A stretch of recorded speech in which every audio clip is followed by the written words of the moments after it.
Good afternoon. Here is our introduction to Chapter 3, which has a dual focus. It's primarily about self-regulation or self-regulated learning, specifically in terms of reading, but we're also going to talk about positive psychology more about positivity, because I find it's absolutely crucial in being successful. So at least one person thought that the videos that I do for this class, or that I ask you to watch, are too long. So my suggestion is, if you find the video too long, when you start to lose focus, stop and go do something else. And this is basically what's going on with self-regulation. You're being very aware of what is going on in your life. And if it's too much, you stop and you come back to it later. So before we get into Chapter 3, what I want you to do is something that my daughter's, I don't remember if it was 5th grade or 6th grade teacher used to say to her before they started something new. Activate your schema, which means somewhere in your brain you have prior knowledge. And when you're going to do something new, you say, well, what do I already know about this topic or a similar topic? So your brain has something to hook this new information to. So this is in the chapter, but I thought we'd go over it right now. So take a minute to think about something that you do well now, but you didn't always do well. It doesn't have to be in the realm of academia.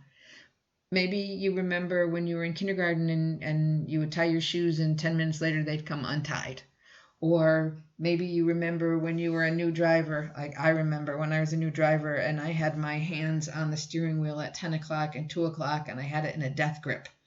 It could be cooking something that the first time you tried it, it didn't come out well and now you're better.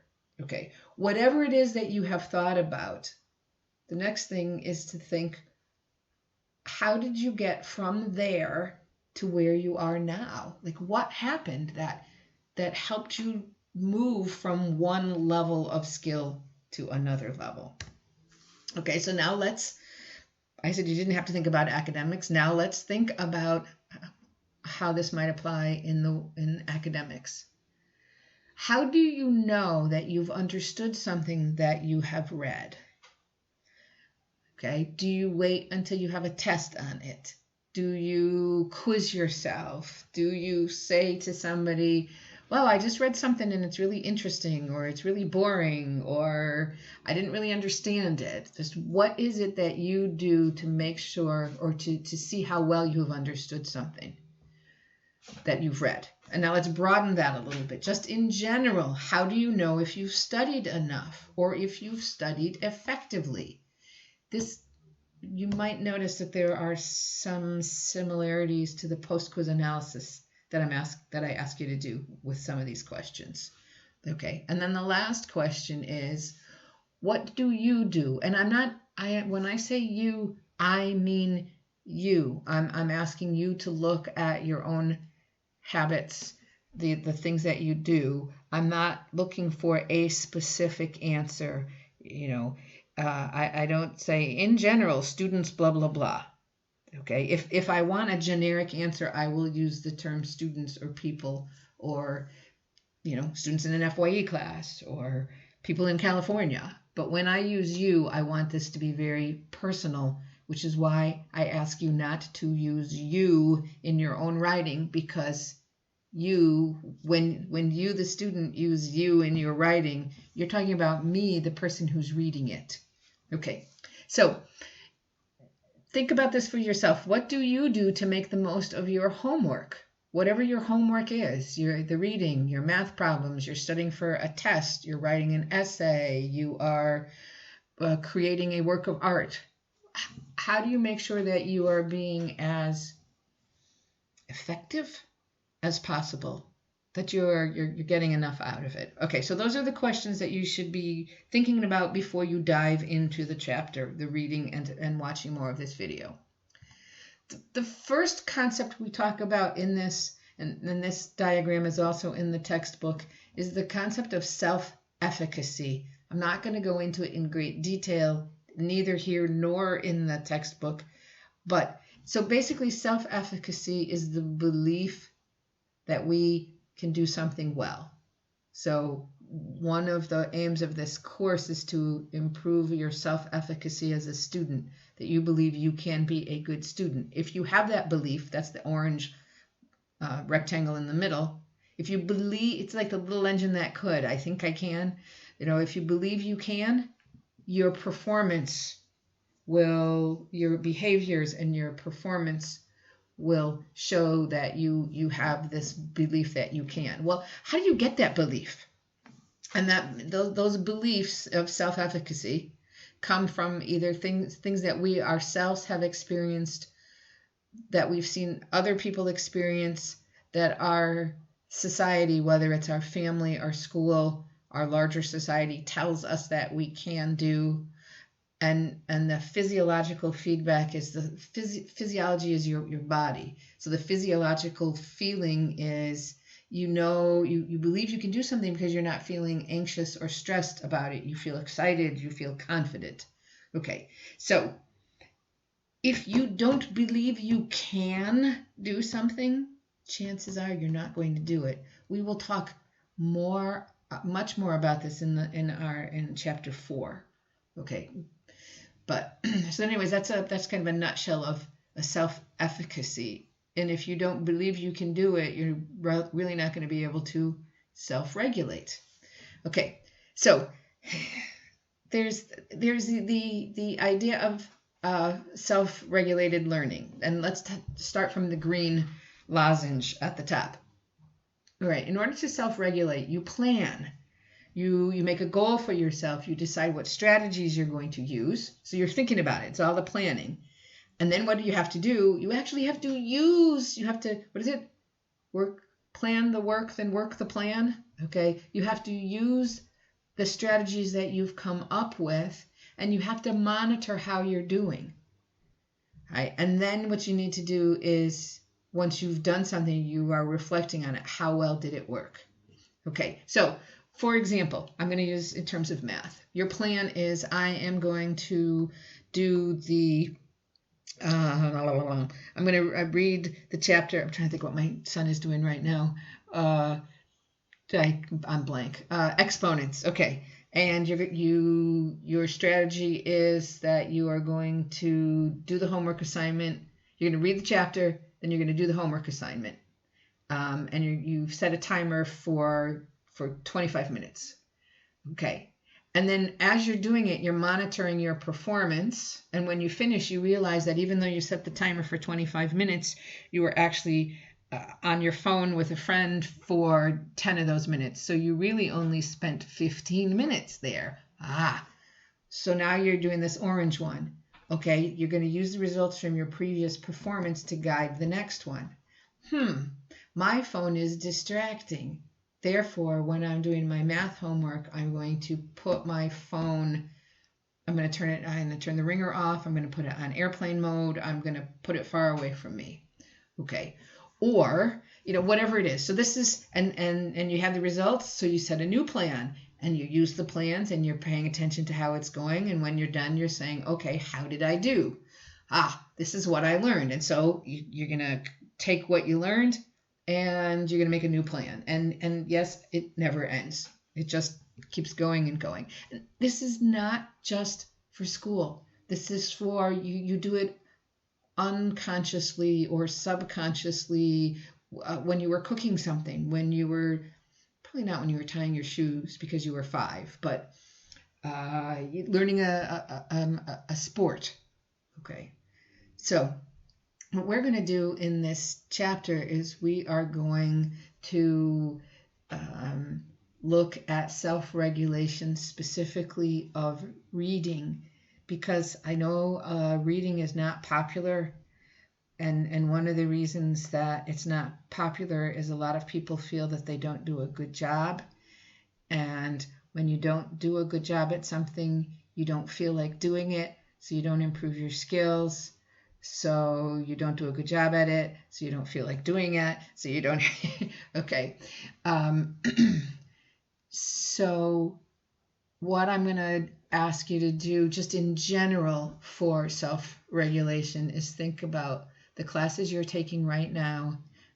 After you've read this chapter, how can you apply self-regulated learning to the classes you're taking this? How can you make sure that you practice it? And yes, go skydiving. Why not? Okay.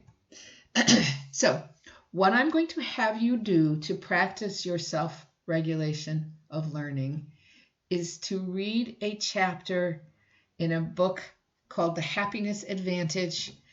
And it is one of the books that I have read. I'm a big fan of positive psychology. So I want to I know I've talked about this before, but I want to talk about what I consider there are tons of people, but these are the big three for me in positive psychology at the moment.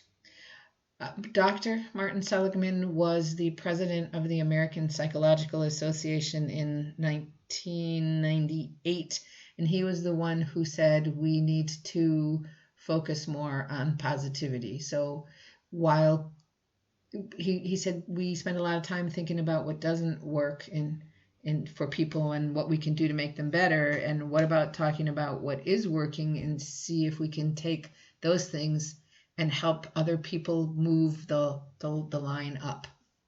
All right, so while definitely there were psychologists working on positivity before then, he was the person who was very instrumental in making positive psychology acceptable and valid within the field. All right. One of my favorite people is Barbara Fredrickson. She has, I always say the wrong school. I think she's from the University of Pennsylvania. I always say Maryland, but she's not from Maryland.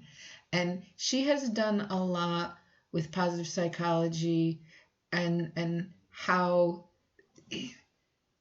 she's done a lot with the human body, and so she's measuring brain waves, and she's working with people who are tracking eye movement. So it's not necessarily subjective where we're saying to people, so how do you feel? She's actually looking at things that are a little bit more measurable. In the chapter that I'm going to have you read in the book, Sean Acor mentions Barbara Fredrickson and a very interesting theory she has called broaden and build. So I want you to pay attention to that when you get there. And the last one, that person who talks about positive psychology is Sean Acor. And I asked you to watch the TED Talk that he did. Here, wow, it's probably close to 10 years ago now. Now I have to, I'm humming because okay, so he wrote the book, 11 years ago. Wow, I feel old. And so the TED Talk was right around that time. Okay, as I said before, his focus is primarily in the workplace, but just because he focuses on how people can be more effective by using positivity at work doesn't mean it can't apply to us in school. I'm sorry, I have my seasonal allergies are starting, so I'm feeling just a little bit miserable. Okay. So his book is called The Happiness Advantage. I love the book. If you didn't watch his TED Talk, watch it. It's in the folder for this week. It's 14 minutes. He talks very fast, but he says some good stuff. If you figured, I don't need this information, it's just extra stuff. If you listen to him, you'll get a sense of what his voice sounds like. And I find when I know what someone sounds like, when I read their writing is more alive for me. And I'm hoping the same thing will happen for you. So what I did, and it's probably, I've broken copyright laws. I photocopied the second chapter of his book, The Happiness Advantage. The first chapter is pretty much what he talked about in the TED Talk. So what I'm asking you to do for this week is to look at the chapter in the textbook, and it brings you to a certain point, and then it says, okay, now you need to read a certain number of pages in the Happiness Advantage. And you need to do it, then you need to fill out the chart, then you need to try it again so you can practice some self-regulation of learning. There is no discussion this week because I realize this is more reading. So you've got some time to pace yourself, but I really encourage you, don't wait to the last minute to do this. Try to do it in small chunks. You all know what your schedule is like. Oops, that was the end. You all know what your schedule is like. So come up with a plan that fits your schedule. And I'm not asking you to dedicate hours and hours of time. If you have 15 minutes, read for 15 minutes. If you have, I think 10 minutes, I'd say anything less than 10 minutes is probably not that great. I'm also encouraging people to set up an appointment with me. Again, 10 minutes. Tell me when you can meet with me. You can log into WebEx. We'll have a brief conversation. You can tell me how self-regulation of learning is going for you. All right.